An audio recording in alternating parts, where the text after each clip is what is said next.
Anda kembali bersama kami di NTV Prime Dialog. Pemirsa, Panitia Khusus Hak Angket DPRD Kabupaten Pati, Jawa Tengah menggelar rapat kerja terkait upaya pemakzulan Bupati Sudewo. Rapat kerja membahas 12 tuntutan demonstran yang disampaikan Rabu kemarin, mulai dari dugaan rotasi jabatan tidak jelas dan pemecatan 220 pegawai Rumah Sakit Umum Daerah RAA Suwondo Pati tanpa pesangon. Selain itu, Bupati Sudewo juga dinilai kurang transparan soal rangkap jabatan di lingkungan pemerintah Kabupaten Pati. Langsung kami sejak kemarin kami ditunjuk sebagai pansus angket, kami langsung bergerak.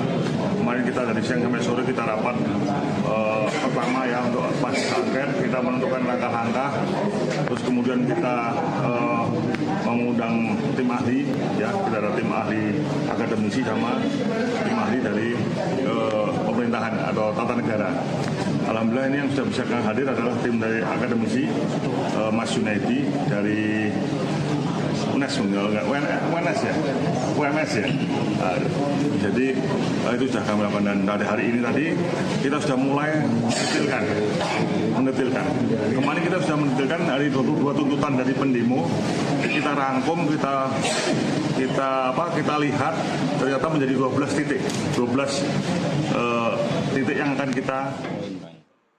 Panitia Khusus Hak Angket DPRD Kabupaten Pati langsung menggelar rapat perdana dalam upaya pemakzulan Bupati Sudewo yang didemo warganya karena kenaikan pajak bumi dan bangunan perdesaan dan perkotaan PBB P2 sebesar 250%. Usai kebijakan PBB P2 dibatalkan, warga mengubah agenda utama demonstrasi, yakni menuntut Sudewo turun dari kursi Bupati. Bagaimana kelanjutan dan bagaimana potensi demonstrasi di Pati kemarin jadi presiden di daerah lain, kita bahas bersama narasumber yang sudah terhubung melalui saluran Zoom, perwakilan dari Aliansi Masyarakat Pati Bersatu, Mulyati. Selamat sore, Bu Mulyati. Terima kasih telah bergabung bersama kami di NTV Prime Dialog. Oke, selamat sore. Baik, semuanya. saya mau tahu dulu apa update-nya terkait dengan aksi unjuk rasa kemarin.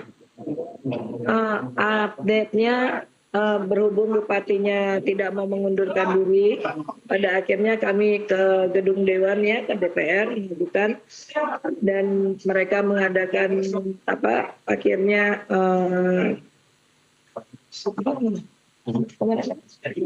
rapat hasil kemarin kita DPR Ya, melakukan hak angket begitu, Bu Mulyati? hak angket, ya. Ya, apa update-nya hari ini? Kalau tadi berdasarkan laporan tim kami di depan gedung DPRD Pati, rapat masih berlangsung. Apakah Bu Mulyati bersama Aliansi Masyarakat Pati tidak diikutsertakan dalam rapat tersebut? Hari ini pembahasannya terkait dengan Rumah Sakit Suwondo ya. Belum sampai ke kita undangannya. Nanti ini sudah selesai, besok Dewan itu ada, kita datang lagi di tanggal 19. Baik, kalau itu bicara soal Rumah Sakit Suwondo, apa kemudian yang diharapkan dibahas di DPRD dari Aliansi Masyarakat Pati Bersatu ini? Maksudnya? Apa yang kemudian diharapkan dibahas di DPRD kalau hari ini DPRD hanya bahas terkait dengan Rumah Sakit Suwondo ini? Kan karena kemarin itu juga dari 22 tuntutan kita sebenarnya, kita juga belum dikasih tahu. Kemarin itu kan kita mengajukan 22 tuntutan ya. Baik. Tapi kok ini belum ada konfirmasi ke kita kalau yang okein tadi kan Pak Joni bilang cuma 12 ya, tapi mereka belum memberitahu ke kita kalau yang disetujuin itu 12 gitu. Mungkin salah satunya ini dari kita, memang kemarin kan ada masalah Suwondo ya gitu. Hari ini Dewan memanggil orang-orang yang dari Suwondo itu gitu. Baik. Bu Mulyati, saya perlu konfirmasi dari Anda ketika masyarakat Pati yang awalnya kecewa atas kenaikan PBB sebesar 250%, kemudian Bupati juga sudah membatalkan. Apa kemudian yang mematik masyarakat untuk mengubah haluan dari demonstrasi soal PBB mengarah ke 22 tuntutan yang diutarakan Ibu Mulyati dengan teman-teman. Iya, sebenarnya itu kan PBB baru dibatalkan, tapi kan belum ada SK-nya. Tapi yang membuat kita itu jadi semakin bersemangat untuk audiensi itu kan karena pejabatnya itu kan mengangkat hasil donasi. Hasil donasi itu dibawa oleh Satpol PP. Kita kecewanya di situ. Harusnya kan sebagai seorang pejabat mereka itu bilanglah dengan tim kita itu baik-baik. Kita juga pasti akan, besok ada acara. Dengan ngomong baik-baik itu kita juga akan terima. Tapi ini kan enggak, mereka langsung ngangkut itu dan marah-marah. Akhirnya terpiculah masyarakat. Seharusnya kalau tidak ada kejadian kayak kemarin itu, masyarakat mungkin tidak seantusias ini gitu. Kan ternyata sifat arogannya terlihat pejabat tersebut gitu loh. Baik. Sebelum aksi kemarin yang sangat disayangkan berakhir ricuh begitu ya, kita tidak akan bahas kenapa ricuh itu terjadi di aksi 13 Agustus kemarin. Tapi apakah ada upaya untuk teman-teman dari Aliansi Masyarakat Pati Bersatu menyurati Bupati untuk melakukan mediasi, terus kemudian jauh sebelum pajak ini diberlakukan, apakah Bupati tidak meminta masyarakat untuk terlibat dalam pembahasannya? Seperti apa, Bu Mulyati? Jangankan kita masyarakat, dewannya pun aja tidak pernah diajak untuk rembukan ya, kalau bahasanya ya, rembukan masalah kenaikan pajak ini gitu.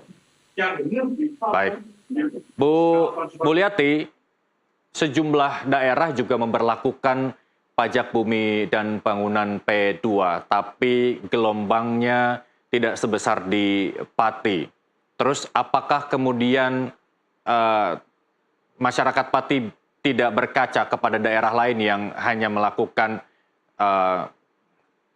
pendapat bersuara begitu, tapi tanpa melibatkan masyarakat banyak sehingga kemarin sangat disayangkan terjadi kerusuhan hingga menyebabkan korban luka hingga dirawat di rumah sakit. Iya, sebenarnya masyarakat itu juga mau naiklah tidak bermasalah, tidak masalah gitu ya, tapi jangan langsung sebesar itu dengan keadaan ekonomi sekarang yang sangat sulit, ekonomi saat ini sangat sulit kan. Jangan harus sebanyak itu gitu loh. Dengan pelan-pelan kenapa sih gitu. Baik. Bu Mulyati, memang meskipun SK itu belum turun terkait dengan pembatalan kenaikan PBB 250%. Tapi apakah ada upaya dari masyarakat Pati ini untuk melakukan banding? Tidak pun 250%, tapi juga ada pengurangan begitu. Jadi ada win-win solution antara pemerintah kabupaten dengan warga Pati begitu. Tidak ada masyarakat Pati itu diajak rundingan apa enggak. Cuman perangkat desa barang yang sudah dibayarkan kan tidak mungkin akan kembali. Tapi karena masyarakat Pati itu tidak suka dengan sikap arogannya dan segala macam. Hari ini ngomong ini, jadi setiap ada aksi pasti ada reaksi. Harus digitukan terus lama-lama masyarakat Pati itu kan jadinya kesel gitu loh ibaratnya dengan sifat arogannya itu yang membuat jadi warga Pati itu semakin kecewa dan semakin ingin cepat-cepat aksi demo gitu. Baik, Bu Mulyati, apakah alasan Bupati menaikkan pajak 250% ini sudah tersampaikan ke seluruh masyarakat dan diterima dengan pemahaman penuh oleh masyarakat Pati? Tidak pernah ada sosialisasi di masyarakat, tiba-tiba ada SPT seperti itu gitu. Baik. Bu Mulyati, ini kan Anda tahu sendiri bahwa proses pemakzulan tidak serta-merta prosesnya singkat, perlu ada beberapa tahapan yang dilakukan. Seperti saat ini juga sudah dilakukan rapat hak angket, terus kemudian hasilnya juga akan dilimpahkan ke Mahkamah Agung dan lain sebagainya. Apakah proses itu tidak akan mengganggu jalannya pemerintahan Kabupaten Pati, Bu Mulyati? Loh, ada, maksudnya kenapa harus proyek-proyek itu aja gitu loh.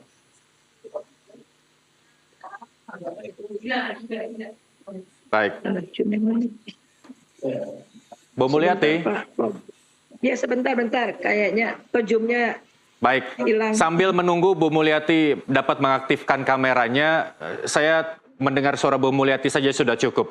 Bagaimana kemudian rumusan awal munculnya rencana unjuk rasa ini? Karena saya tahu bahwa massa ini bukan hanya dari Pati saja Bu Mulyati, tapi di luar Pati juga turut. Ya karena kan antusias masyarakat ya, karena yang ikut dari luar itu juga mungkin merasakan yang sama, tapi mereka tidak seberani warga-warga Pati ini gitu loh. Itu artinya berarti Seperti ada yang itu. memprovokasi dari daerah lain dong kalau Bu Mulyati bilang bahwa warga Pati tidak seberani itu. Oh tidak, jadi kita ini barometer ya. Pati itu kan memang selalu jadi barometernya, contoh untuk masyarakat lain gitu loh. Jadi mungkin kalau di sana kenaikan, tapi kan bupatinya tidak arogan. Kalau kita kan melakukan aksi itu karena sifat-sifat arogan bupatinya itu loh, yang kita memacu kita. Kejadian terakhir itu kan karena pengangkutan donasi itu yang kita tidak terima gitu loh. Baik. Bagaimana kemudian mengkonsolidasikan warga-warga di luar Pati, sedangkan mereka sendiri juga tidak tahu apa dampak dari misalkan unjuk rasa itu untuk mereka yang berada di luar Pati? Kami juga tidak tahu ya mereka itu tertarik, soalnya kami juga kemarin saya tanya ketika ada donasi dari luar daerah, saya tanya kenapa ngasih donasi gitu. Enggak, saya kagum aja gitu, saya cuma pengen tahu, saya kesini penasaran dan segala macam. Mereka mendengar berita-berita biasa kan, sekarang ini kan banyak apa itu loh, tiktoker itu Ya. jadi mereka banyak kesini gitu. Baik. Tapi memang kami mengundang, kalau kami itu mengundang karena keadaan medis. Jadi tenaga medis itu kita yang undang dari luar kota Pati ya. Karena anak mahasiswa yang mau membantu kita untuk medis, karena kita kekurangan medis memang. Baik. Kembali lagi ke tahapan pemakzulan Bu Mulyati. Seberapa yakin Anda bahwa pemakzulan yang saat ini sedang diproses di DPRD Pati akan disetujui? Kami sangat yakin sekali akan disetujui karena banyak bukti-bukti memang beliau ini melakukan pemakzulan itu sendiri gitu loh. Jadi kami sudah sangat yakin sekali kalau akan dituruti lah ya. Baik. Kalau memang proses pemakzulan ini bergulir di DPRD, Bu Mulyati, tadi juga Bu Mulyati berpendapat bahwa DPRD juga tidak tahu terkait rencana pemberlakuan kenaikan pajak PBB P2 ini. Kemudian apakah juga Bu Mulyati bersama rekan-rekan tidak menggandeng DPRD untuk melakukan penelusuran awal semacam mediasi agar PBB P2 ini tidak jadi diberlakukan oleh Bupati Sudewo, Bu Mulyati? Maaf, tadi terganggu. Kenapa? Ulangi. Ya, jika memang DPRD juga tidak mengetahui rencana Bupati Sudewo menaikkan PBB P2 ini, apakah Bu Mulyati bersama teman-teman juga tidak melakukan terlebih dahulu mediasi yang dipimpin oleh pihak DPRD agar pajak PBB P2 ini tidak diberlakukan? Loh, kita itu tidak pernah diajak mediasi loh ya dengan siapapun. Kenapa kita harus mediasi? Harusnya mereka mendengar gini-gini mereka memanggil dong. Tapi tidak ada panggilan seperti itu dan tidak ada reaksi dari Dewan atau apapun selama kita kumpul-kumpul seperti ini. Baik. Beberapa waktu lalu Ketua Komisi 2 DPR RI mengatakan bahwa meminta masyarakat Pati memberikan sedikit waktu untuk Bupati Sudewo melakukan pembenahan diri karena mengingat belum genap 1 tahun menjabat sebagai Bupati? Enggak, kita tidak ada dia. Gini loh, dia itu tidak pernah menepati janji. Hari ini mengiyakan, tapi besok dia jangankan dia baru bikin statement, nanti besoknya udah bikin statement lain lagi itu loh. Baik. Baik, Bupati Sudewo ini terlepas dari sifat arogansi yang Bu Mulyati ungkapkan di awal, tapi ada langkah untuk meredam kemarahan warga Pati dengan melakukan permintaan maaf, terus kemudian membatalkan kenaikan PBB. Apakah itu tidak cukup? Loh gini ya, dia itu melakukan itu setelah terjadi kerusuhan-kerusuhan. Dia meminta maaf itu atas desakan dari pimpinannya, bukan atas ketulusan hati beliau. Gitu loh. Itu yang kita tidak terima gitu loh. Jadi berinisiatif itu atas satu desakan dan dia menantang-nantang kita terus gitu loh. Baik, meskipun sebelum demo PBB juga sudah dibatalkan. Tadi Bu Mulyati juga mengatakan bahwa ada sifat arogansi dari pihak pemerintah kabupaten terkait dengan posko yang dibangun oleh Aliansi Masyarakat Pati. Tidak cukup untuk permintaan maaf itu saja sebelum aksi demo ini digelar. Loh, gini loh ya, permintaan maaf beliau itu setelah dia maunya kita menemuin dia, kita nggak mau dong, masa kita sih yang nemuin dia. Akhirnya dia mau bertemu dengan kita, tapi hanya segelintir orang, kita nggak mau karena ini milik masyarakat. Akhirnya dibawalah dia di tengah-tengah masyarakat itu, dan pada akhirnya juga masyarakat bukannya mengeluh-elukan dia, malah semakin benci dengan dia gitu loh. Baik, Bu Mulyati, saya tahan dulu karena sudah terhubung bersama kami melalui sambungan Zoom juga Wakil Ketua Komisi 2 Pak Bahtera. Selamat sore Pak Bahtera. Selamat sore Mas. Baik Pak Bahtera, Bu Mulyati sudah terhubung terlebih dahulu Aliansi Masyarakat Pati Bersatu dengan segala alasannya terkait dengan upaya pemakzulan yang saat ini dibahas di DPRD Pati. Serangkaian peristiwa kebijakan yang dinilai mengecewakan masyarakat, apakah pemakzulan di DPRD ini sudah semestinya digelar? Ya, yang pertama saya ingin menyampaikan bahwa unjuk rasa yang dilakukan oleh masyarakat Pati itu bagian dari demokrasi dan itu harus dihargai karena Undang-Undang kita nomor 9 tahun 1998 mengatur bahwa setiap warga negara punya hak untuk menyampaikan atau menyatakan pendapat di muka umum, dan salah satunya untuk menyuarakan aspirasi mereka. Kami menghargai itu. Memang kami juga dari Partai Gerindra sudah menegur yang bersangkutan atas ucapan yang dianggap melukai hati rakyat, dan beliau sudah meminta maaf langsung dan kemudian membatalkan kebijakan soal kenaikan PBB 250% tersebut. Jadi mudah-mudahan ini menjadi pelajaran penting bagi kita semua dan terutama kepala-kepala daerah yang sudah dilantik sudah hampir 5 bulan. Jadi ini menjadi pelajaran bagi semua bahwa tentu setiap kebijakan yang diambil itu harus berdasarkan kondisi dan situasi masyarakat, sehingga pesan Pak Prabowo juga demikian, jangan mengambil kebijakan yang kemudian harus memberatkan masyarakat. Baik, Pak Bahtera, tadi Bu Mulyati juga menyayangkan bahwa setiap kebijakan yang dikeluarkan oleh Bupati Sudewo ini tidak melibatkan masyarakat. Kalau bisa diinformasikan, kebijakan seperti apa yang dapat melibatkan masyarakat dan sejauh mana pemerintah Kabupaten Pati dalam hal ini bisa transparan dalam setiap langkah yang dilakukannya, begitu? Ya memang kan kadang-kadang begini ya, sebagai pemimpin di daerah, setiap mengambil kebijakan itu harus melihat situasi dan kondisi dan kemudian ikut serta melibatkan partisipasi masyarakat. Nah kadang-kadang walaupun kebijakannya itu bagus, peruntukannya, tetapi kalau juga tidak dikomunikasikan dengan baik sama masyarakat, nanti juga dianggapnya salah tangkap. Sebenarnya terkait soal kenaikan PBB ini tidak hanya terjadi di Pati, daerah-daerah lain misalnya di Jombang, di Cirebon, terus kemudian di Semarang, dan terakhir di Bone juga, Kabupaten Bone menaikkan, dan bahkan kalau di Cirebon sama Jombang itu bukan hanya 250%, tetapi lebih jauh daripada itu. Ada yang 400%, ada yang 300%, bahkan ada yang mendekati hampir 1000%.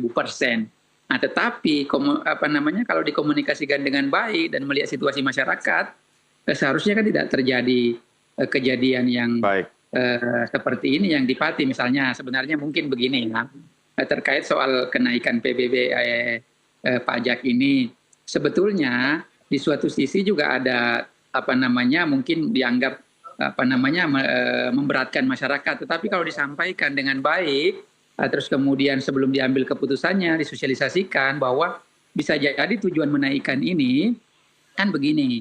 Biasanya kalau pajak dinaikkan itu harga NJOP kan juga ikut naik. Kalau harga NJOP ikut naik, maka tanah masyarakat juga akan naik harganya. Itu kan sebenarnya bagus untuk masyarakat. Tetapi kalau tidak disampaikan dengan baik, tidak disosialisasikan dengan baik, nanti dimaknai lain oleh masyarakat, sehingga dalam kondisi situasi begini itu kan sangat memberatkan bagi masyarakat.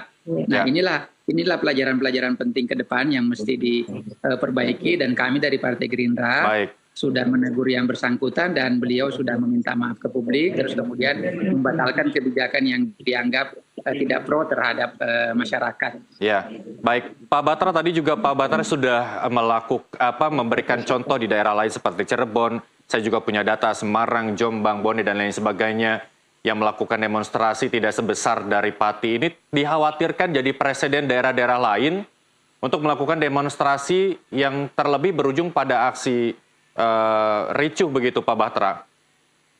Sebenarnya kan yang melatar belakangi ini adalah memang kondisi daerah secara fiskal. Nah, kita tahu sendiri bahwa dari 38 provinsi, yang kuat fiskalnya itu hanya 11 provinsi.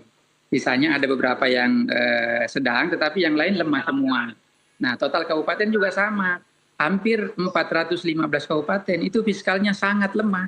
Hanya 4 kabupaten kategori kuat fiskalnya, kategori sedang ada 4 kabupaten. Begitupun kota, hanya 11 yang kuat, sisanya kurang lebih 60-70 kabupaten kota. Itu di angka fiskal yang lemah semua. Nah, mungkin inilah yang melatar belakangi, karena selama ini kan daerah bergantungnya sama pusat itu 60-70%. Sehingga kadang-kadang kepala daerah yang tidak kreatif akhirnya memilih jalan pintas kemudian untuk menambah PAD-nya dengan jalan menaikkan pajak itu. Baik, ini kan jauh dari sebatas cuman PBB. Terakhir mungkin Pak Batra, banyak sejarah-sejarah di belakangnya yang membuat masyarakat Pati kecewa begitu. Kemudian meski Bupati sudah mengoreksi dan lain sebagainya, yang disayangkan adalah pola komunikasi kepada masyarakatnya yang dinilai kurang begitu, Pak Batra. Apa yang kemudian Pak Batra ingin sampaikan kepada Bupati, bukan hanya di Pati saja, mungkin di daerah lain, secara singkat saja?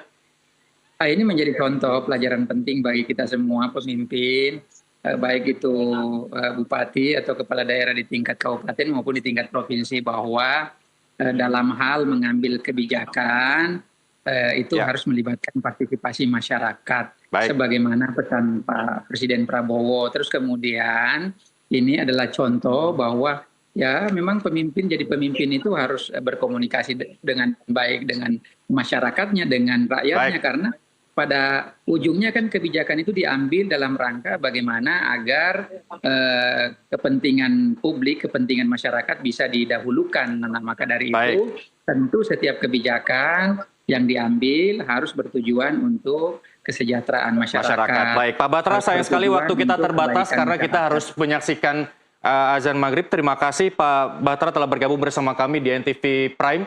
Bu Mulyati juga terima kasih. Kita harapkan tidak ada presiden ke daerah lain dan diharapkan juga masalah di Pati cepat selesai. Pak Batra dan Bu Mulyati, terima kasih telah bergabung bersama kami di NTV Prime. Dan pemirsa, NTV Prime masih akan kembali usai jeda berikut. Tetaplah bersama kami.